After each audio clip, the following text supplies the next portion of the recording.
رات کے 12 بج رہے تھے اور نور ہمیشہ کی طرح اپنے دفتر سے نکل کر بس اسٹاپ پر کھڑی تھی۔ سردی اپنی انتہا پر تھی اور سنسان سڑکوں پر بس اسٹاپ کی روشنی کے سوا کچھ نظر نہیں آ رہا تھا۔ نور نے گھڑی کی طرف دیکھا، آخری بس آنے میں صرف 1 منٹ باقی تھا۔ اس نے ارد گرد نظر دوڑائی۔ پورا علاقہ سنوٹے میں ڈوبا ہوا تھا۔ سڑک کے دوسری طرف پرانی عمارتیں کھڑی تھیں جن کی کھڑکیوں میں کوئی روشنی نہیں تھی۔ سب کچھ غیر معمولی حد تک خاموش تھا، جیسے وقت تھم گیا ہو۔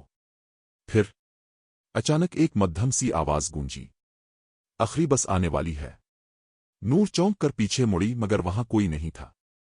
چند سیکنڈ بعد ایک پرانی زنگ آلود بس دھند میں سے نمودار ہوئی اور بالکل نور کے سامنے رک گئی۔ دروازہ خود بخود کھلا اور ایک ٹھنڈی ہوا کا جھونکا نور کے چہرے سے ٹکرایا۔ ڈرائیور نے کوئی بات نہیں کی، بس خاموشی سے آگے دیکھتا رہا۔ نور نے آہستہ سے اندر قدم رکھا۔ بس میں روشنی مدھم تھی اور تمام نشستیں خالی نظر آ رہی تھیں، سوائے ایک کے۔ پیچھے ایک مسافر بیٹھا تھا، سیاہ لباس میں لپٹا ہوا، چہرہ نیچے جھکائے ہوئے۔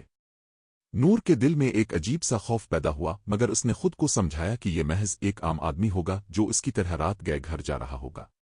بس چلنے لگی۔ بس اپنی مخصوص رفتار سے سڑک پر چل رہی تھی، مگر نور کو یوں لگا جیسے یہ کسی انجان سمت جا رہی ہو۔ کھڑکی کے باہر کچھ بھی نظر نہیں آ رہا تھا، نہ کوئی سڑک، نہ کوئی عمارت، بس ایک گھنا اندھیرا۔ نور نے اپنی گھڑی کی طرف دیکھا۔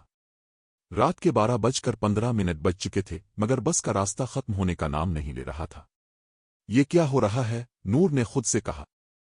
اس نے ڈرائیور کی طرف دیکھا اور ہمت جمع کر کے پوچھا، یہ بس کہاں جا رہی ہے؟ ڈرائیور نے آہستہ آہستہ اپنا چہرہ اس کی طرف موڑا۔ اس کی آنکھیں خالی اور گہری سیاہ تھیں، جیسے وہاں کچھ بھی نہ ہو۔ پھر وہ مدھم آواز میں بولا، یہ وہ راستہ ہے جہاں سے کوئی واپس نہیں آتا۔ نور کا سانس رک گیا۔ نور نے جلدی سے اپنی نشست سے اٹھ کر دروازے کی طرف جانے کا سوچا، مگر اچانک اس نے پیچھے بیٹھے ہوئے مسافر کو ہلتے ہوئے محسوس کیا۔ وہ آہستہ آہستہ اپنا چہرہ اوپر اٹھا رہا تھا۔ نور کا دل زور زور سے دھڑکنے لگا۔ پھر جیسے ہی اس کا چہرہ پوری طرح ظاہر ہوا، نور کے منہ سے چیخ نکلنے لگی، یہ تو میرا اپنا چہرہ ہے۔ وہ شخص نور جیسا ہی تھا، مگر اس کی آنکھیں سفید اور خالی تھیں اور اس کے ہونٹ ایک بھیانک مسکراہٹ میں مڑے ہوئے تھے۔ نور نے خوف سے دروازہ کھولنے کی کوشش کی، مگر وہ بند تھا۔ مسافر نے آہستہ سے کہا، اب تمہاری باری ہے۔ اچانک بس ایک جھٹکے سے رک گئی۔ دروازہ کھلا اور نور نے باہر جھانک کر دیکھا۔ نیچے زمین نہیں تھی، بلکہ صرف ایک اندھیرا خلا تھا۔ مسافر نے آہستہ سے ہاتھ بڑھایا اور نور کے کندھے پر رکھ دیا۔ نور کی آنکھوں کے سامنے اندھیرا چھا گیا۔ اگلی صبح اس بس اسٹاپ پر نور کا بیگ اور موبائل تو ملا، مگر نور خود کبھی واپس نہیں آئی۔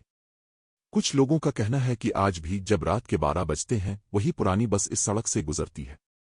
اگر کوئی اس میں بیٹھ جائے تو اسے دوبارہ کبھی نہیں دیکھا جاتا۔